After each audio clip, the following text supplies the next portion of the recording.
Pakita ko sa inyo yung kabuuan niya. Give yan na. See, sa mga walang point, let's say, sa mga plus size dyan, naka-size ko at size 32, ayan. Ito po.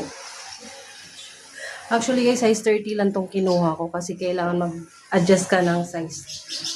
Halimbawa, size 32, size 30 lang kukunin mo kasi stretchable po siya. Maganda po yung fitting niya. Tsaka yung sa likod. Yan sa link. Check nyo na lang yung link sa baba. Mura lang to guys. Napaka 300 plus lang to. Napaka affordable. Tsaka tingnan mo matibay. Ang ganda ng kaila. Ang ganda ng pagkamaong niya. Tsaka tingnan mo yung baba. Oh. See? Oh. Tadang! Oh. Yan, magkakapwet kapag wala kang puwet. Kasi maganda yung shaping design. Okay? Yan. Ang dago po ako lagi. Then yung bag ko din naman, nandyan din yung sa kata.